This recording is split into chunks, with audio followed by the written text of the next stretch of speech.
Hello friends, आप सभी का एक बार फिर से स्वागत है दसमाना इंग्लिश क्लासेस में। और आज का जो हमारा टॉपिक है वो है वुड लाइक टू, यानी कि वुड लाइक टू का पार्ट सेकंड।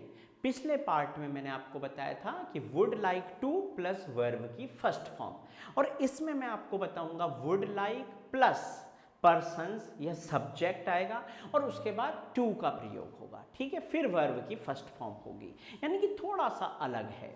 इसी तरह इनकी हिंदी में भी पहचान अलग है। अगर आपने पिछला वीडियो लेक्चर नहीं देखा है तो प्लीज उसको जरूर देखिए, तभी आपको ये कॉन्सेप्ट क्लियर हो पाएगा। ठीक है, डिस्क्रिप्शन बॉक्स में लिंक है मित्रों, वहां से आप उसे देख सकते हैं। देखिएगा, पिछले वीडियो लेक्चर में मैंने बताया था कि जब क्रिया के बाद, वर्ब के बाद हिंदी में जो क्रिया होगी उसके बाद ना, नी, ने, ये तीन शब्द आए होंगे, ना, नी, ने, वर्ब के लास्ट में, और उसके तुरंत बाद क्या आया होगा, मैं चाहूंगा, चाहेंगे, या पसंद करूंगा, पसंद करेंगे, इस तरह के शब्द। लेकिन इसमें क्या है, इसमें ऐसी पहचान नहीं है। इसमें क्या होगा, इसमें जो है सब्जेक्ट के तुरंत बाद, यानी कि जो सब्जेक्ट होगा, कर्ता होगा हिंदी वाक्य का, उसके तुरंत बाद जो है चाहूंगा, चाहेंगे, चाहते हैं, ठीक है, इस तरह के, या पसंद करूंगा, पसंद करेंगे, इस तरह के शब्दों का प्रयोग होगा। ये जो मैंने ऊपर लिखे हुए हैं आप इनको देख सकते हैं। और इस तरह के शब्दों का जब प्रयोग होगा तब क्या है, ये हमारा रूल, हम इस रूल को हमें फॉलो करना है। पहले सब्जेक्ट वुड, अगर हिंदी वाक्य नेगेटिव होगा तो नॉट आएगा, नहीं तो नहीं आएगा, इसीलिए ब्रैकेट में है। लाइक और ऑब्जेक्टिव केस, ये मैं आपको बाद में बताऊंगा ऑब्जेक्टिव केस क्या होते हैं। टू, वर्ब की फर्स्ट फॉर्म और ऑब्जेक्ट। अब देखिएगा, एग्जाम्पल देखते हैं, फिर आप अच्छे से समझ पाएंगे। देखिए, बने रहिए वीडियो लेक्चर के साथ, आपको जरूर समझ में आएगा, मैं विश्वास दिलाता हूं आपको अवश्य समझ में आएगा। देखो, मैं इस पुस्तक को पढ़ना पसंद करूंगा, ये पिछले वीडियो लेक्चर वाला एग्जाम्पल दिया है ताकि आप इनको समझ सके। दोनों एग्जाम्पल में डिफरेंस आप समझ सके। मैं इस पुस्तक को पढ़ना चाहूंगा, मित्रों इसमें क्रिया क्या है, पढ़ना, ना आ रहा है, और उसके बाद चाहूंगा, चाहेंगे शब्दों का प्रयोग हो रहा है। ठीक है, ना आ रहा है क्रिया के एंड में, और चाहूंगा, और सब्जेक्ट कौन है, मैं पढ़ना चाहूंगा, यानी कि सब्जेक्ट पढ़ने का काम करेगा, पढ़ना चाहेगा वो। तो इंग्लिश कैसे बनेगी, आई, फिर मित्रों would like, would like to, क्योंकि चाहूंगा, चाहेंगे क्रिया के एंड में ना, नीने के बाद चाहूंगा, चाहेंगे आएंगे, उसका अर्थ ही होता है वुड लाइक टू, तो वुड लाइक टू लग दिया। अब वर्ब की फर्स्ट फॉर्म, काम क्या हो रहा है, वर्ब माने जो काम हो रहा है, पढ़ना, रीड। इस पुस्तक की इंग्लिश, दिस बुक। ठीक है, अब हम आज के टॉपिक पर आते हैं। देखो, मैं चाहूंगा कि आप इस पुस्तक को पढ़ें। इन दोनों वाक्यों में बहुत ज्यादा अंतर है। क्या अंतर है, पहले तो ये वाला वाक्य दो पार्ट में बटा हुआ है। इसमें पहला क्या है, मैं चाहूंगा, यानी कि सब्जेक्ट मैं हूं और मैं चाहूंगा, और यहां से दूसरा पार्ट है कि आप इस पुस्तक को पढ़ें। अब यहां पर सब्जेक्ट आप हो जा रहे हैं, आप काम करेंगे पढ़ने का। इस तरह के सेंटेंसेस को इस रूल से बनाएंगे। ठीक है, कैसे, देखो, और यहां पहचानेंगे कैसे ये रूल लगेगा। यहां देखो, यहां सब्जेक्ट है और सब्जेक्ट के तुरंत बाद चाहूंगा, चाहते हैं, चाहती हूं, ठीक है, पसंद करेंगे, पसंद करूंगा, शब्दों का प्रयोग होगा। देखो, यहां सब्जेक्ट है, यहां वर्ब नहीं है। यहां पर देखा था वर्ब थी, क्रिया थी, फिर चाहूंगा तो वुड लाइक टू आया। यहां पर वर्ब नहीं है मित्रों, चाहूंगा सीधे सब्जेक्ट के बाद आया है। तो इसकी इंग्लिश, इस रूल को हम फॉलो करेंगे इंग्लिश बनाते वक्त। सबसे पहले सब्जेक्ट मैं चाहूंगा, तो मैं की इंग्लिश, सब्जेक्ट क्या, आई, और फिर वर्ड, आई वुड लाइक। अब आई वुड लाइक नॉट नहीं लिखा क्योंकि ये नेगेटिव नहीं है। मैं चाहूंगा कि आप इस पुस्तक को पढ़ें। अब यहां सब्जेक्ट कौन है, आप, आपको क्या बोलते हैं मित्रों, यू। ठीक है, लेकिन यहां पर ऑब्जेक्टिव केस लिखना है। अब जरा आपको यहां पर ध्यान देना है, सही से समझना है। देखो मित्रों, अगर यहां पर ही वह होता कि वह इस पुस्तक को पढ़े, वह होता, तो वह की इंग्लिश क्या होगी, ही होगी, यानी कि सब्जेक्टिव केस ही।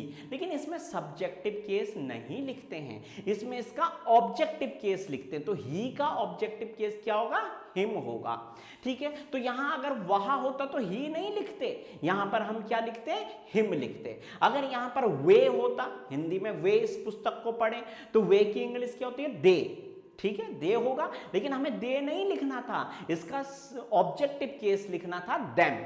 समझ पा रहे हैं? ये इसलिए बताया क्योंकि यू का सब्जेक्टिव केस भी यू ही होता है और ऑब्जेक्टिव भी यू ही होता है, इसलिए आपको समझाने के लिए मैं ये बता रहा हूं। तो देखो यहां समझना है, तो यहां पर यू का मींस सब्जेक्ट कौन है, यू, आप है ना, लेकिन इसका ऑब्जेक्टिव केस लगेगा, तो अब हम लिख देंगे यू। फिर मित्रों क्या लिखेंगे, वर्ब की फर्स्ट फॉर्म। समझ पा रहे होंगे आप, तो मींस टू लगाकर, तो ये टू आ गया, और वर्ब की फर्स्ट फॉर्म। अब वर्ब काम क्या हो रहा है, पढ़ना, तो read this book, read this book. चलिए अगला एग्जांपल देखें। आपकी माताजी चाहती हैं कि आप घर पर ही रुकें, या आपकी माताजी चाहेंगी कि आप घर पर ही रुकें, इस तरह से कुछ भी हो सकता है। सब्जेक्ट कौन है, देखो आपकी माताजी, और फिर चाहेंगी। इस वाक्य की तरह नहीं है कि वर्ब आ जाएगी और नानी ने फिर चाहूंगा चाहूंगी ये शब्द आए, नहीं, यहां पर सब्जेक्ट के तुरंत बाद और वाक्य दो टुकड़ों में भी बंटा है। देखो यहां पर कि आप घर पर रुके, यानी कि सब्जेक्ट जो है वो चाह रहा है कि आप रुके, मतलब आप ठहरने का काम करें। ठीक है, यहां ये दो पार्ट में, तो इसमें हम क्या ये वाला रूल फॉलो करेंगे। तो आपकी माताजी, योर मदर, योर मदर। फिर मित्रों वर्ड लाइक। ठीक है, अब इसके बाद हम फिर आ गए, फिर अब हमारे पास क्या हो गया, ऑब्जेक्टिव केस। अब यहां पर कौन है, आप, तो आपका ऑब्जेक्टिव यू, यू का मतलब इसका भी ऑब्जेक्टिव केस यू ही होता है, तो यू। ठीक है, यू लिखा। अब उसके बाद क्या करेंगे, हम टू लगा देंगे। ठीक है, फिर वर्ब की फर्स्ट फॉर्म। अब यहां काम क्या हो रहा है, आपने देखा काम क्या हो रहा है, ठहरने का, रुकने का, स्टे एट होम। नेक्स्ट देखिएगा, हम नहीं चाहेंगे कि भारत मैच हार जाए। ठीक है, हम नहीं चाहेंगे, हम नहीं चाहेंगे, तो सबसे पहले मित्रों वी, फिर वुड। अब नॉट आएगा, क्योंकि हिंदी वाक्य नेगेटिव है तो नॉट आएगा। ठीक है, तो would not like, would not like, यहां तक आ गए। अब ऑब्जेक्टिव केस, अब देखिए ये तो नाउन है, ठीक है, भारत जो है नाउन है, इसका कोई ऑब्जेक्टिव केस नहीं होगा, तो इंडिया वैसे ही लिख देंगे। लिखा, उसके बाद वर्ब मींस टू लगेगा और वर्ब की first form, to loss the match. ठीक है, देखो नेक्स्ट सेंटेंस समझिए, क्या आप चाहेंगे कि वह आपसे झगड़ा करे, क्या आप चाहेंगे कि वह आपसे झगड़ा करे। देखो यहां क्या, जब मित्रों क्या शब्द शुरू में आ जाए, जब क्या शुरू में आए तो कुछ नहीं करना है, वुड को आगे लगाना है, बाकी रूल वैसा ही रहेगा, यानी कि वुड को आगे लगा देंगे। तो यहां पर क्या के लिए व्हाट नहीं, वुड आगे लगा देंगे, वुड। अब सब्जेक्ट कौन है, आप, वुड यू। अब फिर लाइक, वुड यू लाइक। अब देखिएगा, अब वह आपसे झगड़ा करे। अब सब्जेक्ट कौन है, वह, तो वह के लिए हम क्या बोलेंगे, ही। अगर लड़की हुई तो सी भी लिख सकते हैं, तो अब ही बोलेंगे, लेकिन अब हमें ही नहीं लिखना है, इसका हमें क्या लिखना है, ऑब्जेक्टिव केस। ये लर्न कर लीजिए आप लोग, समझ में आ जाएगा ये। तो अब ही का क्या होगा, हिम, तो यहां पर हम हिम लिखेंगे, ही नहीं लिखेंगे, हिम। फिर टू, फिर वर्ब की फर्स्ट फॉर्म, वर्ब क्या है, झगड़ा करना, क्वारल, QUARREL, क्वारल। अब आप से, तो विद यू।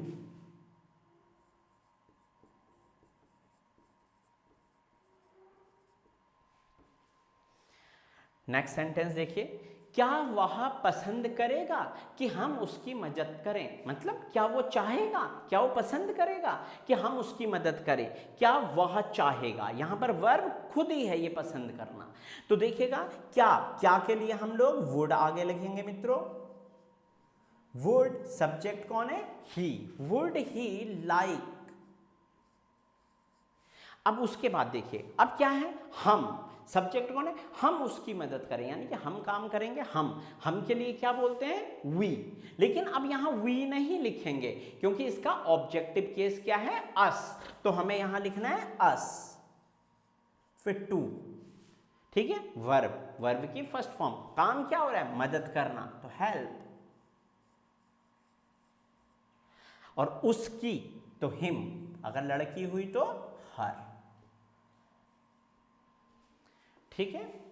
देखिए एक सेंटेंस और है, हम नहीं चाहेंगे कि वे यहां आए, हम नहीं चाहेंगे, हम नहीं चाहेंगे, इंग्लिश होगी we would not, we would not like, आपको ध्यान देना है, वी वुड नॉट लाइक, ठीक। अब उसके बाद वे यहां आए, वे के लिए क्या बोलते हैं, दे, लेकिन यहां पर सब्जेक्ट नहीं लिखेंगे, इसको सब्जेक्टिव केस में नहीं लिखेंगे, ऑब्जेक्टिव में लिखेंगे, तो ये क्या हो जाएगा, देम, क्योंकि दे का ऑब्जेक्टिव केस देम है, देम आ गया, उसके बाद टू लगेगा, वर्ब, काम क्या हो रहा है, आने का, कम, और यहां की हेयर, इस तरह से ये सेंटेंसेस बनेंगे। मित्रों घर पर जरूर आप प्रैक्टिस करिए, अपने आप बनाइए, और कमेंट बॉक्स में मुझे अपने द्वारा कुछ भी हिंदी से जो आपने इंग्लिश बनाई हो उन सेंटेंसेस को भेजिए, ठीक है, मैं आपको रिप्लाई करूंगा, जहां आपको समझ ना आए आप मुझे जो है कमेंट बॉक्स में पूछिए इन चीज़ों के बारे में, ठीक है। तो धन्यवाद मित्रों, आपने मुझे अपना कीमती